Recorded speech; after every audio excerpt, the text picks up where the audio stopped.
जैसे कि आप सभी जानते हैं कि महंगाई चरम पे पहुंच चुकी है। महिला अत्याचार, महिलाओं पे शोषण, महिलाओं पे जघन्य अपराध बढ़ता ही चला जा रहा है, जिसकी कोई रोकथाम मोदी सरकार में नहीं है। हाल ही में आपने देखा उत्तर प्रदेश लखनऊ में खुलेआम चौक में एक बच्ची पे एसिड अटैक होता है।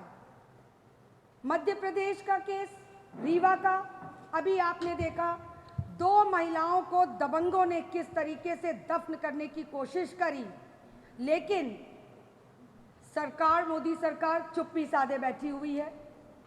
शासन प्रशासन से कोई जवाब तलब नहीं है और ना ही महिलाओं की कोई सुनवाई हो रही है। संसद में मोदी सरकार ने 33% महिला आरक्षण कानून पारित किया था, परंतु उस कानून को आज तक लागू नहीं किया। यहाँ तक कि पिछड़े वर्ग महिलाओं को इसमें शामिल तक नहीं किया गया। बढ़ती महंगाई, बढ़ता महिलाओं पे शोषण, 33% आरक्षण न लागू करना, ये मोदी सरकार का महिला विरोधी सरकार होना दिखाता है, वह महिलाओं के प्रति उनकी विफलता दिखाती है।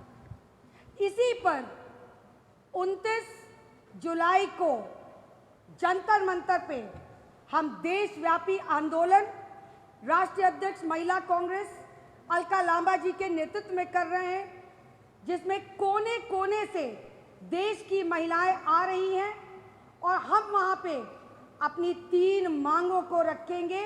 उन 3 मांगों को मोदी सरकार से लागू कराने के लिए हम इस आंदोलन को चलाएंगे और जब तक ये मांगे लागू नहीं होंगी, हमारा ये आंदोलन प्रदेश प्रदेश तक चलता रहेगा। हमारी 3 मांगे हैं।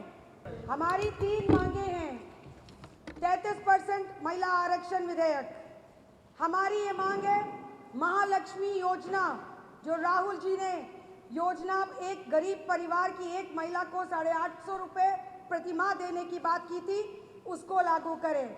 हमारी मांग है कि महंगाई और अत्याचार पर अब एक रोक हो और फास्ट ट्रैक कोर्ट में तुरंत सुनवाई हो और उसके साथ साथ जो भी अपराधी हैं उनको सजा दी जाए। हम इन मांगों के साथ अपने पत्रकार बंधुओं से भी अनुरोध करते हैं कि ये हमारी देश की महिलाओं का मुद्दा है, ये हर घर की बेटी का मुद्दा है, हर घर की बहू का मुद्दा है, हर घर की माँ का मुद्दा है। इसीलिए इस मुद्दे में हमारा सहयोग करें, ये जन जन तक पहुँचाएं और हमारा जो देशव्यापी आंदोलन होगा 29 को जंतर मंतर पे, इसको हम पूरी तरीके से, प्रबल तरीके से एक हल्ला बोल करने का काम करेंगे मोदी सरकार पे, और ये तब तक नहीं थमेगा जब तक हमारे 3 मांगे लागू नहीं हो जाती। धन्यवाद। कहना है कि महिलाओं की सुरक्षा को लेकर जिस तरह से जो है बीजेपी ने हिम्मत बढ़ाई है, अभी तक किसी सरकार ने बड़ा के सामने नजर नहीं आई है, कैसे देखती हैं? सर, हम देखते तो हैं, राजधानी को देख लीजिए, एनसीआरबी का रिकॉर्ड उठा लीजिए। उत्तर प्रदेश 3रे पायदान पे आ चुका है क्राइम में। जीरो टॉलरेंस की बात करने वाले योगी जी, आपके यहाँ पे लखनऊ राजधानी चौक में इतना बड़ा खुलेआम एसिड अटैक होता है, जिस पे हम लोगों ने ज्ञापन भी दिया एडीएम को, शूभी सिंह जी को। ज्ञापन में सरकार ने कोई जवाब नहीं दिया और आज तक एसिड पाबंदी नहीं हुई। आप अभी चले जाइए, 20 रुपए में एसिड खरीदिए, जिससे रंजिश निकालनी हो उसके मुंह पे डाल दीजिए। तो सरकार कितना महिलाओं के प्रति अपना कानून व्यवस्था वो सुनिश्चित कर रही है, वो आपको स्वयं दिख रहा है। बीजेपी के एक बड़े नेता है, नाम नहीं लेंगे, उन्होंने ये कहा था कि ये आपस की विवाद था, इसमें जो तेजाब वाले मामला था उसको जो है कांग्रेस इससे पहले उन्नाव कांड, इससे पहले लखीमपुर कांड, इससे पहले हाथरस कांड, ये किसका निजी मामला था? मुख्यमंत्री जी से पूछा जाए। 10 साल हो गए, ऐसी कौन सी कानून व्यवस्था? और अभी सरोजनी नगर में जो एक मंद बुद्धि बेटी के साथ, 33 साल की बेटी के साथ खुलेआम गैंग रेप हुआ, वो कौन सी रंजिश थी? क्या इसका जवाब देंगे योगी सरकार? इसका मतलब आपका प्रशासन, आपका पुलिस डिपार्टमेंट पूरी तरीके से विफल है। कानून व्यवस्था को मजबूती से लागू करने के लिए, महिलाओं को सुरक्षा देने के लिए। अगर हमारी ये मांगे नहीं मांगी जाती हैं तो प्रदेश प्रदेश में ये आंदोलन चलता रहेगा, लगातार चलेगा जब तक ये मांगे पूर्ण नहीं होती।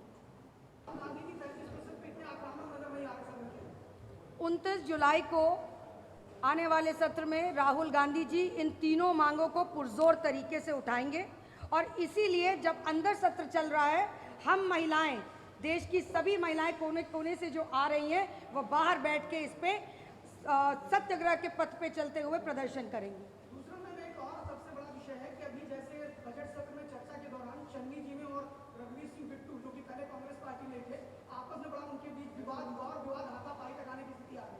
उसमें चन्नी जी ने जिस प्रकार अमृतपाल सिंह का समर्थन किया, क्या कांग्रेस पार्टी उस स्टैंड पे कायम है या उनके साथ है?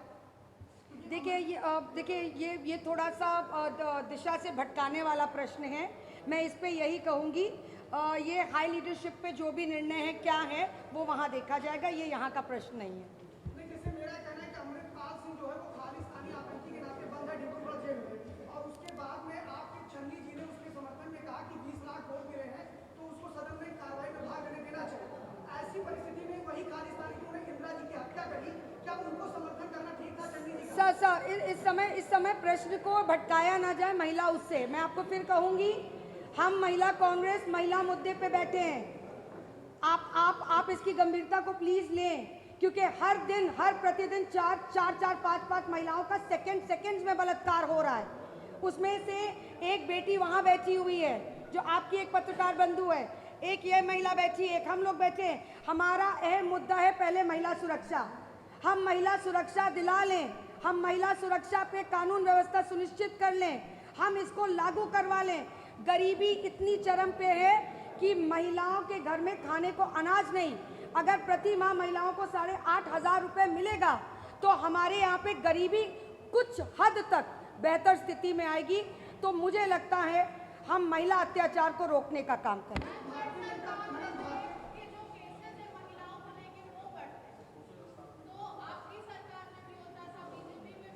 आप आंकड़ा उठा के देख लीजिए, आपको ये दिखेगा कि सबसे चरम पे क्राइम एनसीआरबी के हिसाब से, ठीक है, भारतीय जनता पार्टी सरकार में था। अब मोदी सरकार में जैसे ही बनी उसमें 2-3 बड़े केस आए, लखनऊ के 2 केस और मध्य प्रदेश का 1 केस। 20,000 केस वर्तमान में रेप के राजस्थान सरकार में है। तो आप इसको अगर उठा के देखें तो आपने ये वादा किया था कि हम बेहतर करेंगे, हम कंपैरिजन नहीं करने आए, हम बेहतर की मांग करते हैं, तो आप बेहतर करके दिखाइए।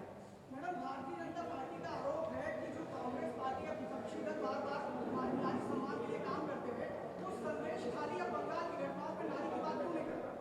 ये भाजपा का प्रश्न है। क्या जैसे आप कांग्रेस, आपकी जो है कांग्रेस है, महिला कांग्रेस, वो जो बात कर रही है, महिला सत्ता की बात कर रही है, सुरक्षा की बात कर रही है, आरक्षण की बात कर रही है, अत्याचार की बात कर रही है, वो संदेश सिंगर का क्या है, हाथरस का क्या है, अंकित परिहार का क्या है? बोले ऐसा नहीं। भाजपा के लोग क्या कहेंगे? भाजपा के तो केसेस है पूरे, ये क्या बोलेंगे? मणिपुर का कांड देख लीजिए, ये इतिहास में कभी नहीं हुआ कि महिलाओं को नंगा करके सड़कों पे घुमाया गया हो। शर्म आनी चाहिए अगर भारतीय जनता पार्टी सरकार हमसे सवाल करती है। आपकी सरकार में तो इतना शोषण है कि आपकी भाजपा के एक महिला कार्यकर्ता ने आपके खिलाफ ही शिकायत करी। इनके आधे से ज़्यादा विधायक, इनके आधे से ज़्यादा सांसद, इनके आधे से ज़्यादा कार्यकर्ता तो हमेशा रेप कांड में ही सम्मिलित पाए जाते हैं। तो ये क्या बात करेंगे महिला की? ये एक बहुत ही सोचने वाली बात है कि जिनको हमने सत्ता दे रखी है, जिनके भरोसे हम ये देश चलाने जा रहे हैं, जिनके भरोसे हम बेटी बचाओ बेटी पढ़ाओ की बात कर रहे हैं, आपके ही विधायक और सांसद बलात्कारों के केस में लिप्त हो रहे।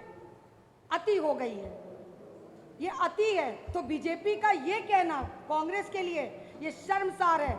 अपने गिरेबान में झांके कि आप अपने गिरेबान, अपनी पार्टी के नेताओं को पहले ठीक करने का काम करें जो इस तरीके के कृत्य कर रहे हैं। तीन अहम मुद्दों को लेकर 29 जुलाई को कांग्रेस की तरफ से दिल्ली में एक बड़ा आंदोलन होने जा रहा है। ज़्यादा जानकारी के साथ महिला मोर्चा अध्यक्ष ममता चौधरी जी हमारे साथ है। मैम, जो आंदोलन होने जा रहा है उसमें क्या महिलाएं भी शामिल होंगी या किसी तरह की महिलाएं पीड़ित हैं, क्या उनको भी शामिल किया जाएगा? इस आंदोलन में हम लोगों ने देश के कोने कोने की हर महिला को आमंत्रित किया है। पीड़ित महिलाएं हो या जिन महिलाओं के साथ शोषण हुआ हो, जो महिलाएं बल के साथ आना चाहती हैं, वो सारी महिलाएं हमारे साथ जंतर मंतर पे साथ में बैठेंगी और आंदोलन में शामिल होंगी। और हमारी जो तीनों मांगे हैं, उन तीन मांगों को अगर लागू नहीं किया सरकार ने, तो हम इन मांगों को लेकर हर प्रदेश में, इस देश के हर प्रदेश के कोने कोने में महिला कांग्रेस आपको सड़कों पे दिखेगी। मैम, जो अभी जिन लड़कियों के साथ रेप हुआ है और एसिड अटैक हुआ है, क्या पार्टी की तरफ से कोई उनसे मिलने गया किसी तरह की? बिल्कुल, पार्टी की तरफ से मैं खुद स्वयं मिलने गई, हॉस्पिटल मिलने गई। हॉस्पिटल के मिलने के बाद मैंने ज्ञापन भी दिया एडीएम शुभी सिंह जी को, बकायदा वो पेपर्स में भी, प्रिंट पेपर्स में भी निकला था। ज्ञापन का अभी तक सरकार की तरफ से कोई जवाब नहीं आया। इससे सरकार की सीरियसनेस दिखती है कि सरकार को इससे कोई मतलब नहीं कि एसिड पे पाबंदी लगे ना लगे, ये केसेस ऐसे चलते ही रहें, वरना कोई ना कोई एक ठोस निर्णय एसिड को लेकर आ चुका होता। आज भी आप चले जाइए, 20 रुपये 30 रुपये में खुलेआम एसिड बिक रहा है। धन्यवाद।